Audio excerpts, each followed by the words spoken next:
Straddling the equator, 600 miles off the western coast of South America, lies a special world. Here, more than a century and a half ago, the young British naturalist Charles Darwin encountered a community of creatures unlike any others on the face of the earth. The insights he gained from his voyage to this remote corner of the globe would forever change our view of the natural.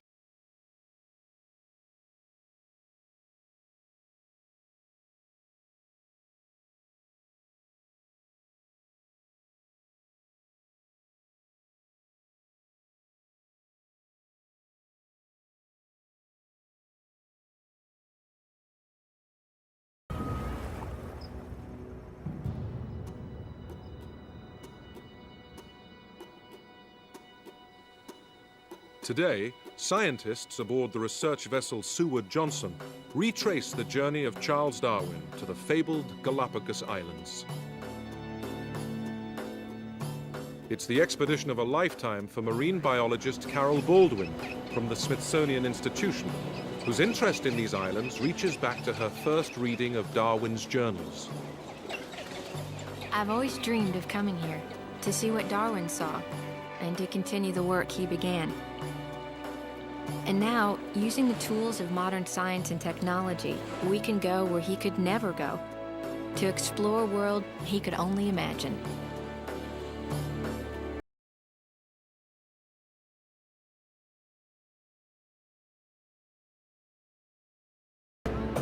Arriving with Carol is a team of scientists whose areas of interest range from birds and reptiles to deep-sea fish. Their mission? To add to our understanding of how life has evolved on these islands and in the relatively unexplored waters off their shores.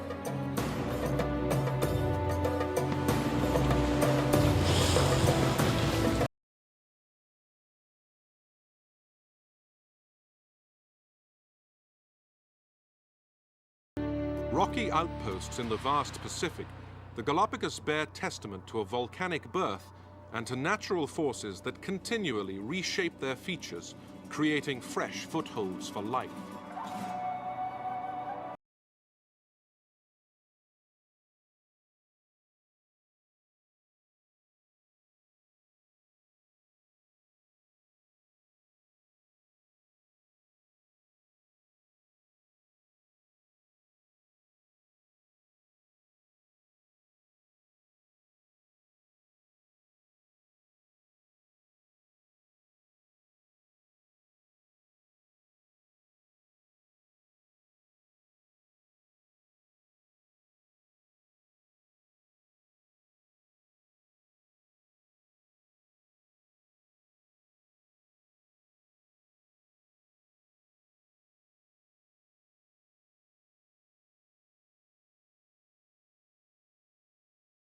Nothing, he wrote in his journal, could be less inviting at first appearance.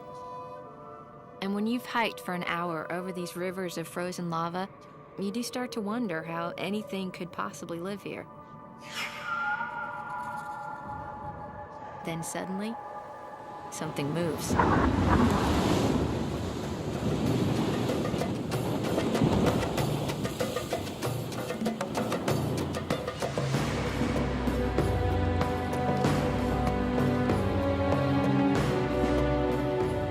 Ecuadorian naturalist Matias Espinosa, Dr. Baldwin charts a course for the expedition. More than 20 islands make up the Galapagos archipelago. As part of Ecuador, they are a sanctuary for species whose ancestors arrived here by wind and sea from the distant mainland.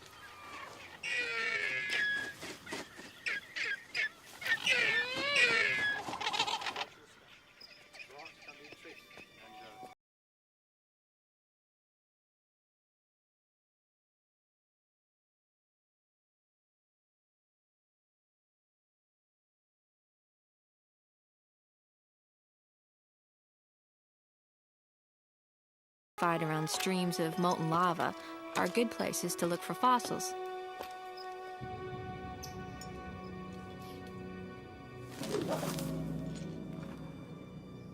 But for someone who's at home in a wetsuit, mask, and fins, cave exploration is a real challenge.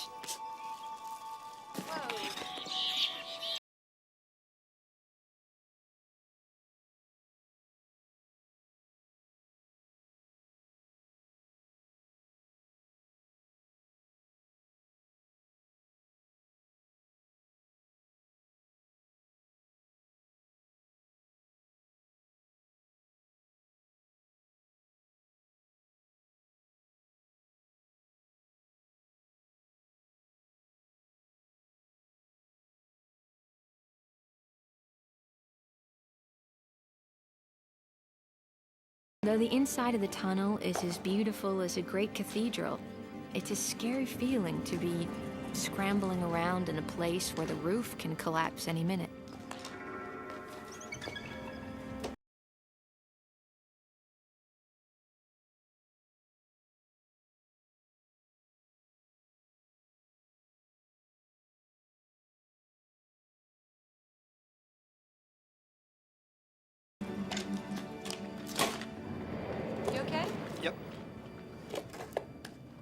The remains Carol and Matthias find, the ancient bones of small birds and rodents, offer evidence of ongoing changes in species and may shed light on why some vanish while others continue to thrive.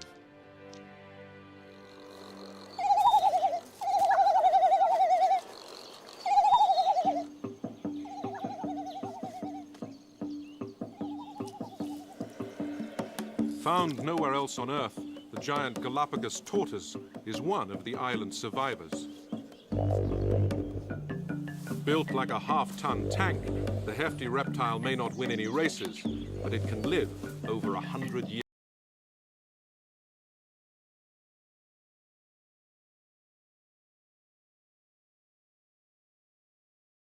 Darwin's discovery that tortoises on different islands have distinctly different shells was one of the key observations that led him to propose the theory of evolution by natural selection, a concept that would revolutionize biology. When you compare the shells of these tortoises, the differences are really obvious.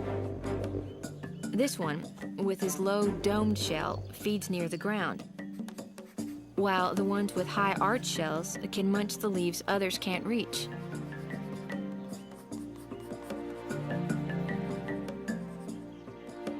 Darwin realized that both of these tortoises evolved from a single species that washed up on these shores millions of years ago.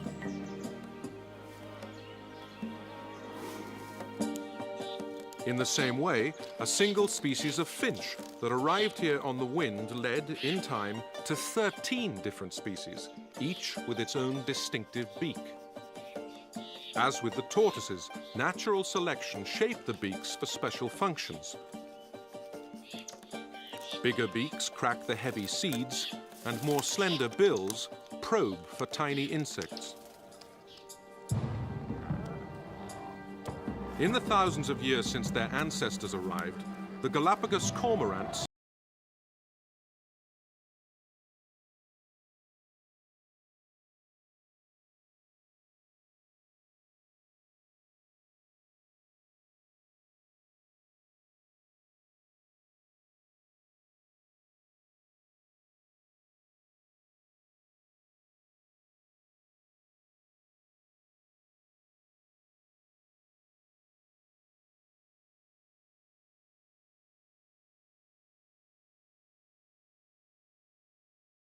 Galapagos land iguana is another odd creature found nowhere else on Earth. A lizard whose favorite food is the fruit of the giant prickly pear cactus. The cactus's tree-like form may have evolved as a defense. Taller stemmed plants were beyond the reach of hungry reptiles, and as a result, were more likely to survive and reproduce. In this way, animals and plants shape one another, and the natural environment shapes them both.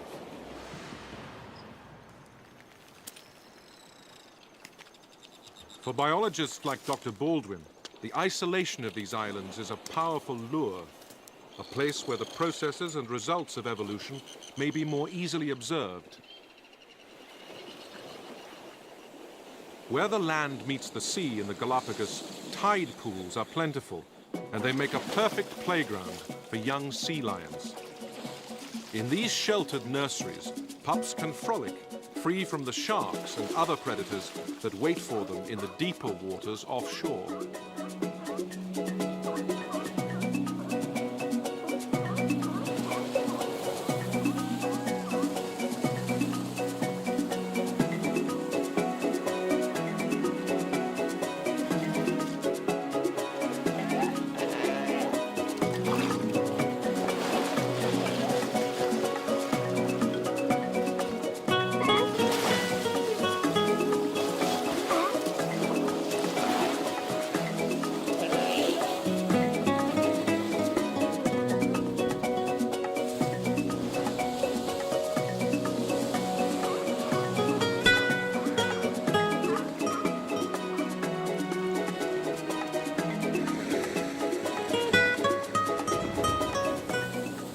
Nearly every creature here depends on the sea for its food. That's especially true of the marine iguanas, the dragon-like lizards that Darwin called the imps of darkness. As a marine biologist, I'm fascinated by the adaptations of these amazing reptiles. Unlike other lizards, they've evolved the ability to take advantage of the resources of both the sea and the land.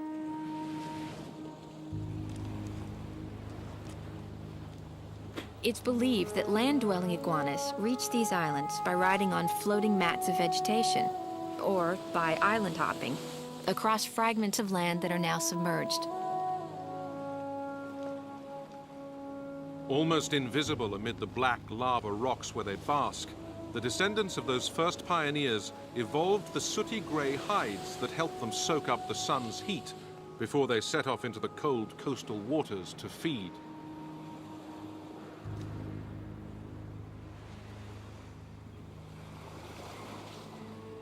Each day when their body temperatures have risen, the iguanas turn their attention to the sea, and, like an alien army, they abandon their posts on the rocks and march into the waves to feast on the seaweed that grows off the shore.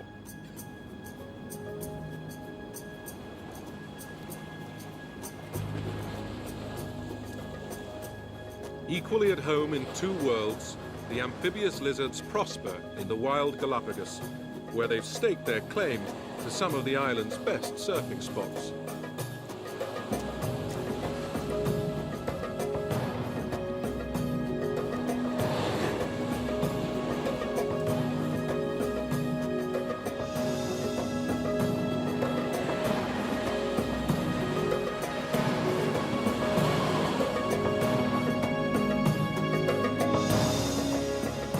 The Galapagos Islands are merely the tip of the iceberg, or more properly, the volcano, and very little is known of the wonders that lie underwater.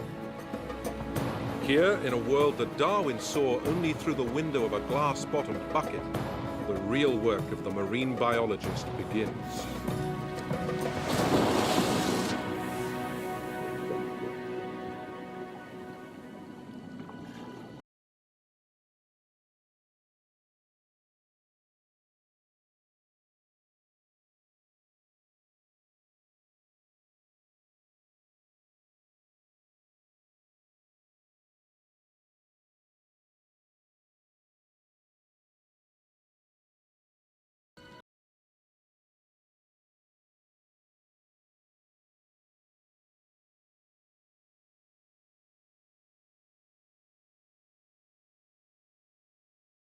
You also can't help noticing how tame all the creatures seem to be. Just as on land, the underwater inhabitants, like the inquisitive sea lions, have little fear of humans. And they seem to enjoy distracting me from my work.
pays to be wary. Sharks aren't known for their keen eyesight, and in this murky water, they might just mistake me for something they like to eat.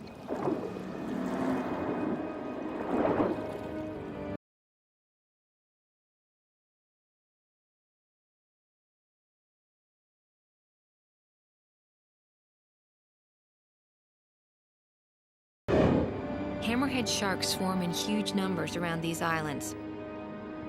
Although they come close, it's clear they're no threat to me. And as I watch them, I become intrigued, wondering how their oddly shaped heads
The lava rocks that litter the sea floor are the haunt of one of the least alluring of the Galapagos creatures, the spotted moray eel.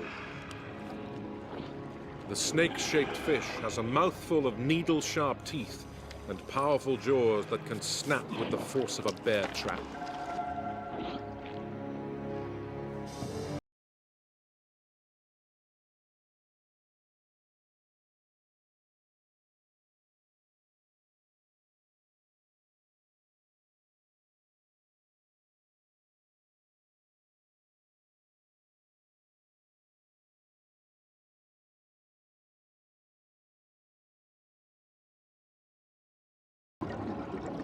Morays, like sharks, have poor eyesight, but an excellent sense of smell.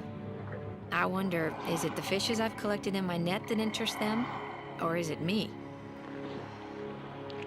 I'm not about to stick around to find out.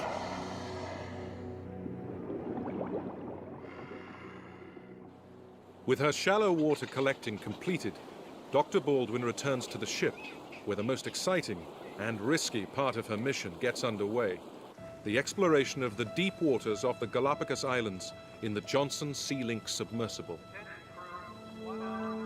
Capable of descending to a depth of 3,000 feet, the sub can take scientists into worlds that still today remain veiled in mystery. This is to be Carol's first sub dive, a daunting prospect for anyone.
Roger that. We're diving. It's a little unnerving when the last link to the ship is released and you leave the surface behind. I guess it's the way it must feel to be an astronaut in a space capsule. You don't know whether to be excited or terrified. I can't help thinking, one small crack in the sub's plastic sphere and it's all over.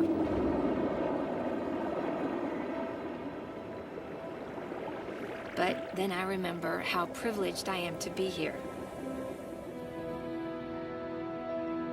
Every dive on the sub is a voyage into the unknown, into a world that a generation ago we could only dream about and could never really hope to see.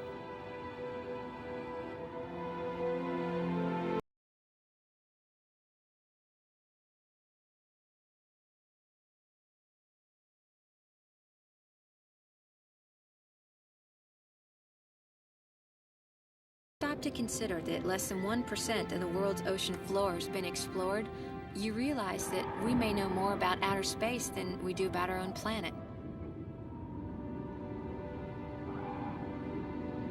It's no exaggeration to say that the deep sea is the Earth's last great frontier.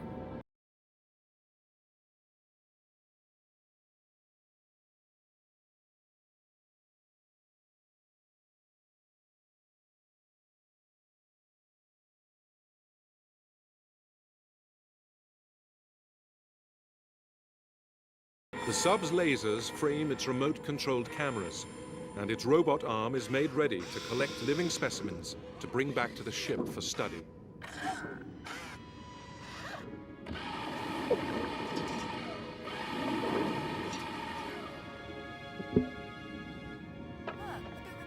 The sub has a whole toolbox of devices for picking up deep-sea dwellers, but we limit our collecting to the ones that are new and important to our research.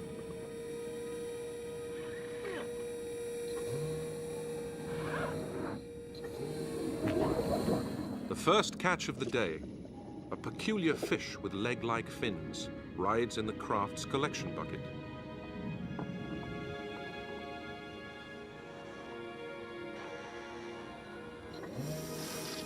Next to be whisked aboard, an unusual eel. But not all those who are chosen prove to be cooperative.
Your first impression on the bottom is of another world. But when you switch on the lights and reach into the darkness, you discover that there's lots of life down here. The bottom is sand. The slope is probably about 25 or 30 degrees. You've just got to know where to look. And there are fish. Let's see what's out there.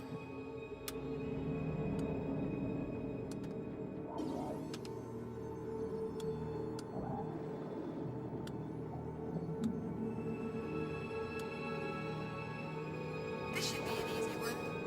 It's a pelagic sea cucumber.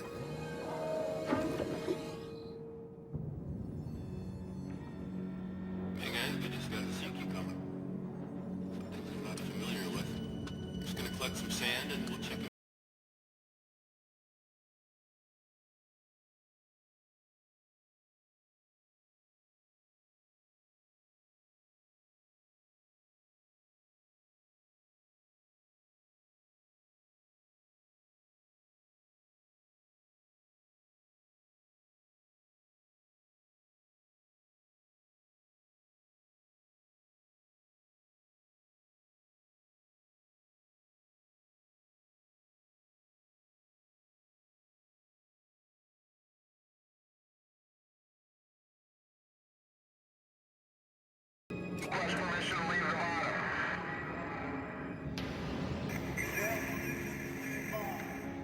I hate to leave the bottom with the whole world down here waiting to be discovered. But it's a long, slow ride to the surface, 30 minutes from 3,000 feet, and we've got work to do aboard ship.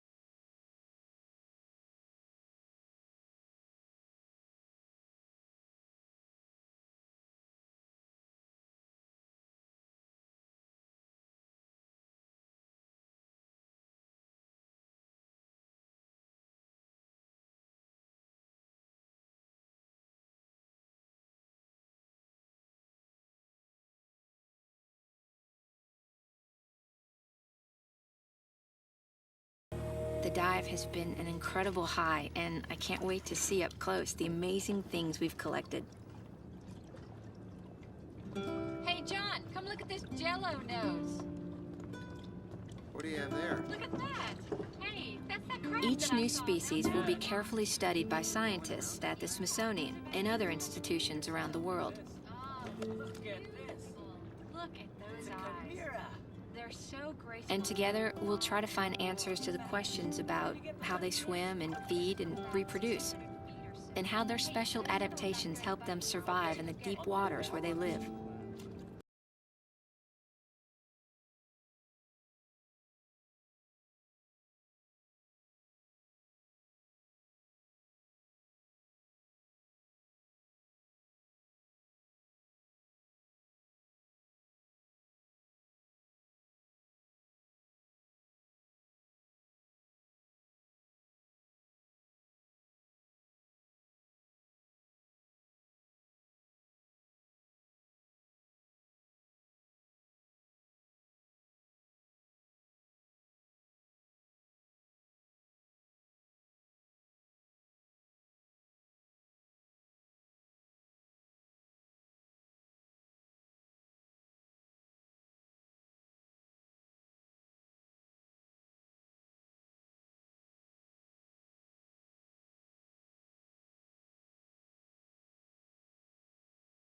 In their own way, the new species Carol Baldwin collected are as weird and wonderful as any that Darwin encountered.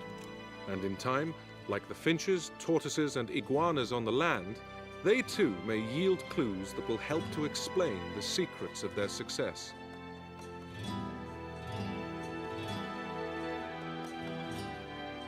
An observation Darwin jotted in his journal in 1835 is as true today as it was then.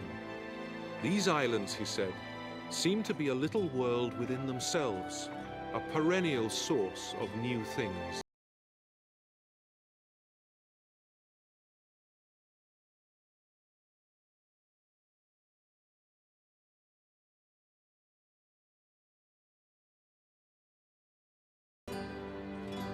For my colleagues and me, the work is only beginning, and it may be years before our studies will reveal the role that each of these deep-water dwellers plays in the world of the sea.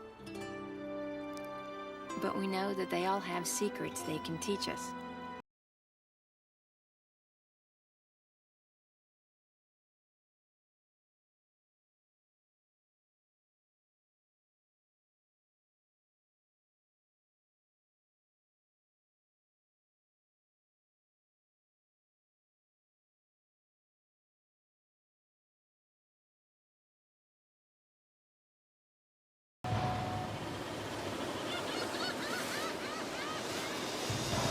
Scientists now know that evolution is an ongoing process and that living things everywhere are constantly changing